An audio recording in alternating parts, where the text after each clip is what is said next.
Doctor Ambedkar के आदर्शों का हनन करने वाला इस देश में 33 करोड़ देवता तो क्या उनका बाप भी पैदा नहीं हुआ जो उसमें कोई परिवर्तन कर सके। न वेद में, न कुरान में, न पुराण में, न दर्शन में, न भागवत में, न उपनिषद में, कहीं भी नहीं है। फिर भी हमारे देश के पढ़े लिखे लोग बोलते हैं गर्व से कहो हम हिंदू हैं। अगर वो अपने हाथ में हथियार नहीं रखेंगे तो लोग उनको कूटेंगे, पीटेंगे उनको। इसलिए उनको डर है, भय है, और हम इतने मूर्ख हैं उन गुंडों की पूजा कर रहे हैं। मैं एक बात सोचता हूं, अपने मन में विचार करता हूं। सारे लोग ये बोलते हैं कि जुल्म और अत्याचार हो रहा है। सारे लोग ये बोलते हैं कि संविधान में परिवर्तन हो रहा है। सारे लोग ये बोलते हैं कि आरएसएस बदमाश है। सारे लोग ये बोलते हैं हमको ऐसा नहीं करने दे रहे, हमको ऐसा नहीं करने दे रहे हैं। लेकिन मैं एक बात आप सबसे पूछना चाहता हूं, कभी कभी भिक्षुओं से भी पूछता हूं। एक डॉक्टर अंबेडकर बाल अवस्था से लेकर के अपनी जवानी की अवस्था में प्रवेश करने तक उसने कितने जुल्म सहन किए, उसको कितना अपमानित किया, उसको कितना जलील किया। यहां तक कि स्कूल में पढ़ने के लिए पीछे बैठना पड़ता था। मैं ये वो बात कर रहा हूं जो उनके लिटरेचर में, उनकी आइडियोलॉजी में, उनके जीवन के संघर्ष में, या जिन लोगों ने टिप्पणी की उनकी बात कर रहा हूं। सोचो, इतनी सुविधाएं मिलने के बाद भी आप में कोई परिवर्तन नहीं हुआ। इसका दोषी कौन है? आप मुझे बताओ, इसका दोषी कौन है? अगर आप मुझे पूछे तो मैं ये कहूंगा डॉक्टर अंबेडकर के आदर्शों का हनन करने वाला इस देश में 33 करोड़ देवता तो क्या उनका बाप भी पैदा नहीं हुआ जो उसमें कोई परिवर्तन कर सके। अगर कोई दोषी है तो तुम दोषी हो। तुमने डॉक्टर अंबेडकर के आदर्शों की हत्या की है, शोषण किया है, अपनी दुकान चलाई है, अपने ही समाज को गुमराह करके उसके खून को चूसने का काम किया है। अगर गलत किया है तो बोलो गलत किया है। मैं जो बोल रहा हूं मैं गलत कह रहा हूं क्या? अब ये बताओ, दोषी तो आप हैं, दोष दूसरे को दे रहे हैं। एक डॉक्टर अंबेडकर अकेला पार्लियामेंट में बैठ करके संविधान की रचना करते समय उस समता के अधिकार को, उस विषमता को मिटाने को कानूनी तौर पर मौलिक अधिकार के रूप में उन सबके बीच में तर्क वितर्क करके अपनी बात को मनवाने के लिए बाध्य करता था, मजबूर करता था। और इस देश के बड़े बड़े मनीषियों को, बड़े बड़े पंडितों को, बड़े बड़े दार्शनिकों को, जगतगुरु शंकराचार्य, उनके बाप को, उनके बाप के बाप को, और 33 करोड़ देवताओं के मालिकों को भी उसके सामने खड़ा होने में घबराहट होती थी, डर लगता था, और वो उसकी बात को मानने के लिए बाध्य होते थे, मजबूर होते थे। 66 वर्ष की आजादी के बाद भी ये समाज उस उन्नति के रास्ते पर क्यों नहीं गया? जो उन्नति की बात करते हैं वो धोखेबाज है, बेईमान है, पाखंडी है, नकाबपोश शैतान है। केवल डॉक्टर अंबेडकर के उस बोर्ड को, डिजिटल बोर्ड को लगा करके जो सौदा बेच रहे हैं डॉक्टर अंबेडकर के नाम पर, अपने ही भोले वाले समाज की गर्दन पर फरेब की छुरी चला करके अपने आप को वो आलीशान ऊंची बिल्डिंग में बैठ करके विलासिता का ख्वाब देख रहे हैं। तब तुम्हारी कौम का भला कौन करेगा? कौन आएगा तुमको सुधारने के लिए? मुझे बताओ। मैंने इतनी दीक्षाएं देखी, यहां भी दीक्षा होगी। जब बौद्धों के फंडामेंटल की बात आती है, केवल भारत में कितने हैं? 0.6। बुद्धिस्ट कितने हैं? 0.6। लोग बोलते हैं बुद्धिस्ट मैरिज लॉ बनना चाहिए। Are you belong to Buddhist community? लोग बोलते हैं बुद्धिस्ट फंडामेंटल राइट मंजूर होना चाहिए। Are you belong to Buddhist community? Can you tell me, can you show your certificate you are belong to Buddhist community? पहले कौन थे? अभी बहुत सारे लोग दो शब्द इस्तेमाल करते हैं। दलित अनकॉन्स्टिट्यूशनल लैंग्वेज है, ये इलीगल वर्ड है। सुप्रीम कोर्ट का ऑर्डर है दलित शब्द की प्रचलन नहीं होना चाहिए, फिर भी लोग बोलते हैं दलित। दलित हिंदू न वेद में, न कुरान में, न पुराण में, न दर्शन में, न भागवत में, न उपनिषद में कहीं भी नहीं है। फिर भी हमारे देश के पढ़े लिखे लोग बोलते हैं गर्व से कहो हम हिंदू हैं। मुझे बताओ ये पागल है कि बुद्धिमान है? सब सोचो। यानी क्या कह रहे हैं? गर्व से कहो हम हिंदू हैं? नहीं, ये कह रहे हैं गर्व से कहो हम पागल हैं, गर्व से कहो हम मूर्ख हैं, गर्व से कहो हम मानसिक गुलाम हैं, गर्व से कहो हम प्रतिमाओं के सामने भाग्य का दरवाजा खोलने के लिए आए दिन उसकी प्रार्थना करते हैं। और वो ऐसा है क्षीर सागर में दुनिया की हसीन महिला के साथ रमण कर रहा है दुनिया का मालिक। ऐसा कौन आदमी है जो हसीन औरत को छोड़कर, जो नरम नरम कलाइयों से उसके पैरों को गुदगुदा रही हो, उसके दरवाजे पर एक भूखा आदमी खड़ा होकर के उससे फरियाद कर रहा हो कि हे प्रभु तुम मेरी सुनो। कोई भी पागल उस हसीना को छोड़ करके उस भूखे नंगे आदमी की फरियाद सुनने के लिए नहीं आएगा। सारे के सारे अय्यास, पाखंडी, बदमाश और ढोंगी है जिनकी हम पूजा करते हैं, तो हम बदमाश नहीं होंगे? आप बोलो, हम बदमाश होंगे कि नहीं? दुर्गा के हाथ में त्रिशूल, शंकर के हाथ में त्रिशूल, राम के हाथ में धनुष बाण। अरे तुम सृष्टि के मालिक हो, तुम दुनिया बनाने वाले हो, तुमने दुनिया बनाई है, तुमको हथियार रखने की क्या जरूरत है? तुम किससे भयभीत हो रहे हो? तुम किससे डर रहे हो? वो जानते हैं कि वो नंबर 1 के बदमाश है। अगर वो अपने हाथ में हथियार नहीं रखेंगे तो लोग उनको कूटेंगे, पीटेंगे उनको। इसलिए उनको डर है, भय है, और हम इतने मूर्ख हैं उन गुंडों की पूजा कर रहे हैं। और फिर कहते हैं लोग हमको गालियां देते हैं, तो कहते तुम पूजा का काम कर रहे हो क्या? बोलो। फिर वही आ रहा हूं मैं। एक डॉक्टर अंबेडकर जब पूरे देश को हिला सकता है, 33 करोड़ देवताओं के जबड़ों में से समता निकाल करके ला सकता है, 33 करोड़ देवताओं के जबड़े को तोड़ सकता है, उसको खड़े होकर के चैलेंज कर सकता है, सब कल्पना है। बालू के ढेर पर खड़ा हुआ परमात्मा है। क्या किसी ने उसको देखा है? क्या कभी ने किसी को बोला है? वो कौन सी लैंग्वेज बोलता है? वो कौन से महल में रहता है? उसका मकान ईंट का, पत्थर का है, लकड़ी का है, ऊपर है कि नीचे है, बीच में कहीं लटका हुआ है? उसने दुनिया क्यों बनाई? किसी पागल ने उसको बोला था तू दुनिया बना। अगर उसके बनाने से बनी तो क्या जरूरत है किसी औरत को किसी आदमी के साथ शादी करने की? परमात्मा ही दुनिया बनाता रहेगा। क्या जरूरत है फिर लोगों को प्रतिबंध लगाने की? क्या आवश्यकता है फिर लोगों को जनसंख्या पर कंट्रोल करने की?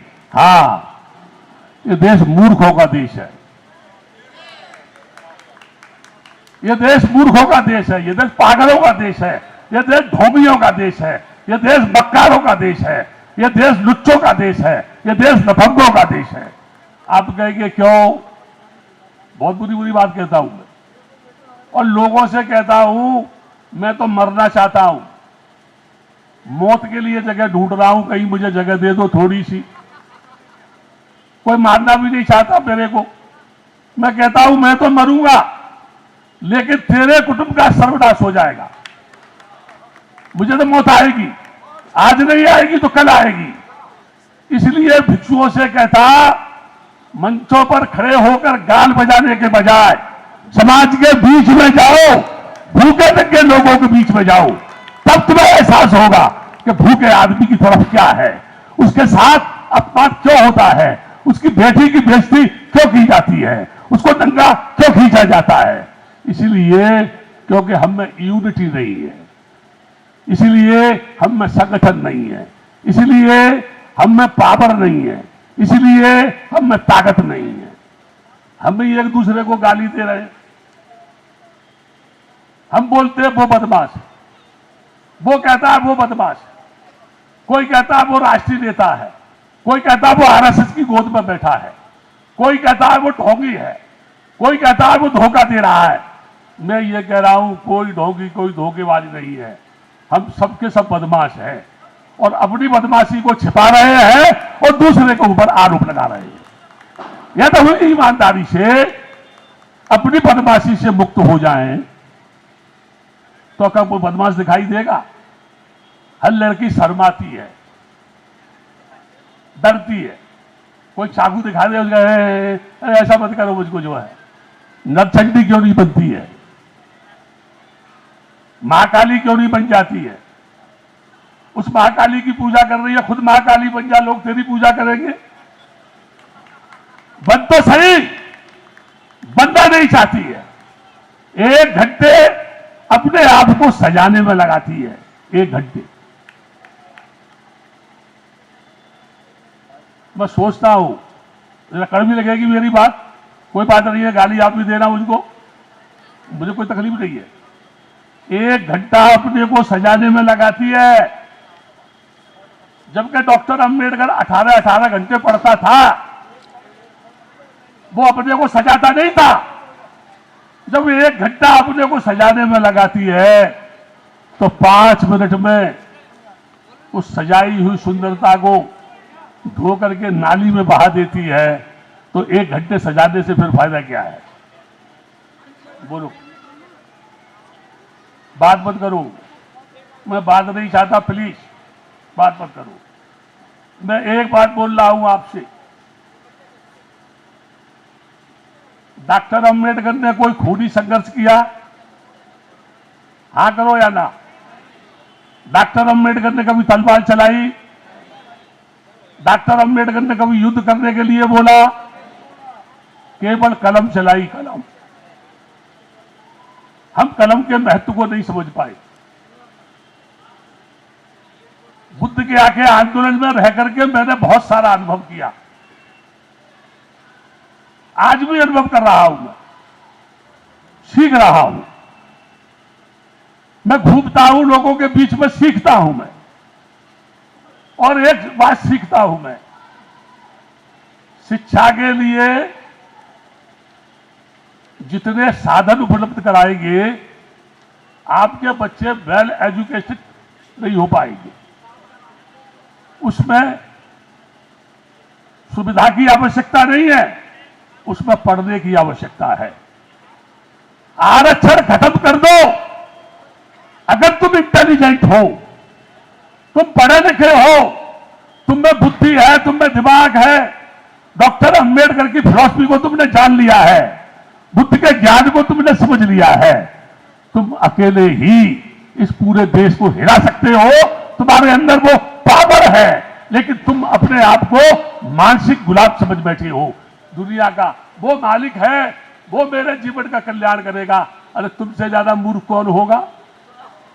ऊपर हाथ उठा के कह रहे हैं वो मालिक है। जिसने तुमको पैदा किया उसको भगवान मानने को तैयार नहीं है। जिसने तुमको पैदा किया उसको भगवान मानने को तैयार नहीं है। जिसको देखा नहीं है उसके सामने नाक रगड़ रहा है। अरे तू गधा नहीं तो क्या है? बोलो ना। मैं करते कह रहा हूं क्या मैं गधा तो नहीं हूं? कहीं ये भी हो सकता है मैं गधा हूं, क्योंकि गधे को गधे की पहचान होती है ना, ये भी हो सकता है। मैं कहना चाहता हूं बाबा साहब का नाम लेने से नहीं कुछ होगा, बाबा साहब के गीत गाने से कुछ नहीं होगा। बाबा साहब के नाम पर लोगों के बीच में जहर बनने से कुछ नहीं होगा। डॉक्टर अंबेडकर के दर्शन को लेकर के खुद आगे चलना पड़ेगा। एक बुद्ध, सारी दुनिया उसके पत्तिनों पर चलती है। एक डॉक्टर अंबेडकर, जिसके संविधान को लोग बोलते हैं बदल देंगे बदल देंगे बदल देंगे, इनके बाप में संविधान बनाने की हिम्मत नहीं थी। जिस डॉक्टर अंबेडकर ने मनुस्मृति में आग लगा दी, उस समय लोगों ने विरोध क्यों नहीं किया? अभी आरएसएस के लोग बोल रहे हैं जातिवाद खत्म होना चाहिए। मैं कहता हूं मोहन भागवत टीवी चैनल पर यह घोषणा करे।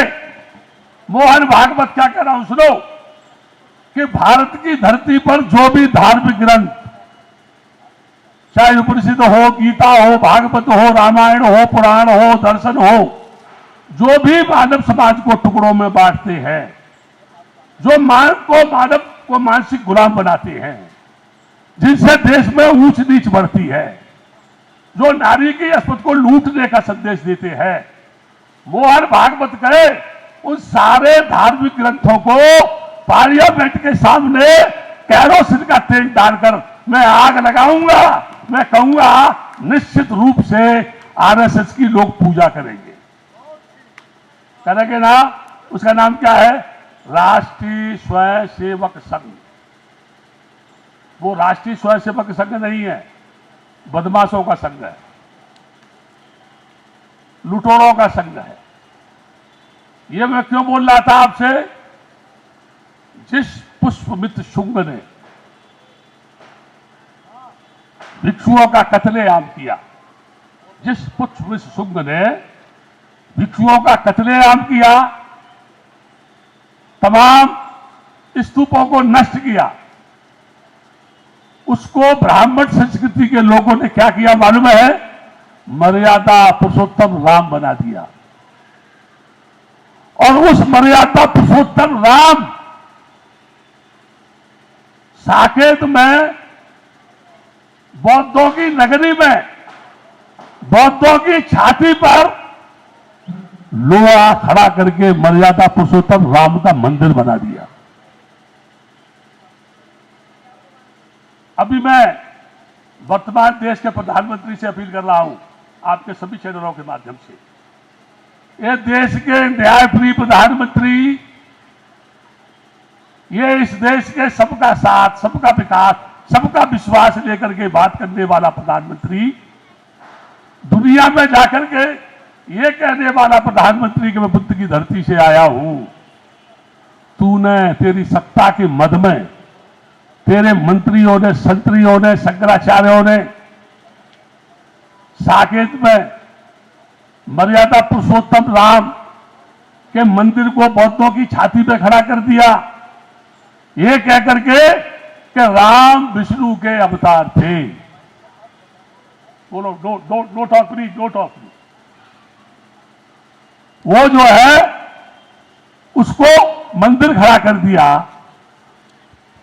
किस आधार पर? राम विष्णु के अवतार थे।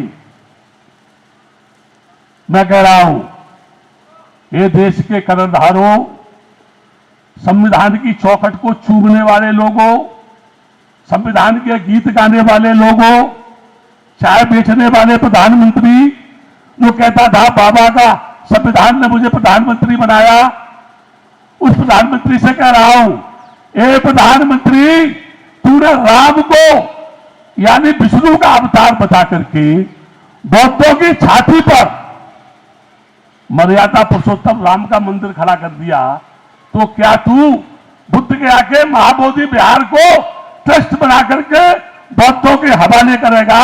क्योंकि तुम उसको भी तो, बुद्ध को भी तो विष्णु का अवतार बताते हो। या तुम ऐसा नहीं करते तो तुम बेईमान हो, तुम बदमाश हो, तुम चोर हो, लुटेरे हो, ठग हो, इस देश को धोखा देने वाले लोग हो।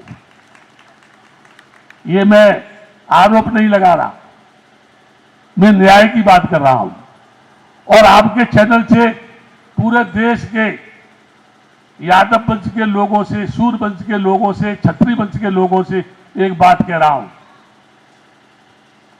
राम सूर्यवंशी थे? हाँ करो या ना? राम सूर्यवंशी थे कि नहीं थे? लोग बताते हैं सूर्यवंशी थे। मैं उनके लिटरेचर से बता रहा हूं, सूर्यवंशी थे। कृष्ण कौन थे? यदुवंशी थे। क्या पूरे देश में कहीं भी कोई भी बेटा किसी का राम बनाया जाता है तो किसी सूर्यवंशी लड़के को राम बनाया जाता है क्या? क्या इस देश में किसी कृष्ण को, यदुवंशी लड़के को कृष्ण बनाया जाता है?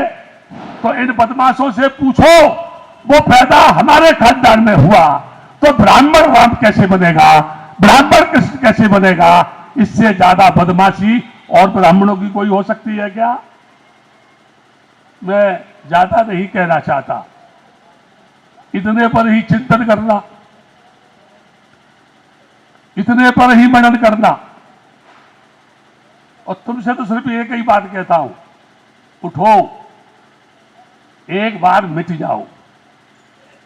अस्पत लुटे, उससे तो पहले एक बार मिट जाओ और मिट जा करके लोगों को एहसास कराओ कि बाबा साहब के किसी भी बेटी को छेड़ा तो नरचंडी बढ़ करके कितना नरसंहार कर सकती है। छेड़ना तो छोड़ो, देखने से ही लोग घबराएंगे। तुमको अपने आप को समझना पड़ेगा, आपका कल्याण हो। आप चिंतन करें, मनन करें, रात भर मुझे गालियां दें, फिर भी मैं आपको आशीर्वाद दूंगा। एक ढेला दान मत करो, हर कदम पे गाली दो, लेकिन भद्दे लोगों को दान करो। इस आशीर्वाद के साथ आपसे निवेदन करूंगा कि आपका मंगल हो, आप सुखी रहे। जटवाड़ा में दूसरी बार आया, पहले मैं शीलवंश के समय आया था। आप सभी का मंगल हो, सुखी हो। भवत सब मंगलं रक्षन्तु सब देवता, सब बुद्धान भावे, धम्मान भावे, संज्ञान भावे, सदा सोती भवते।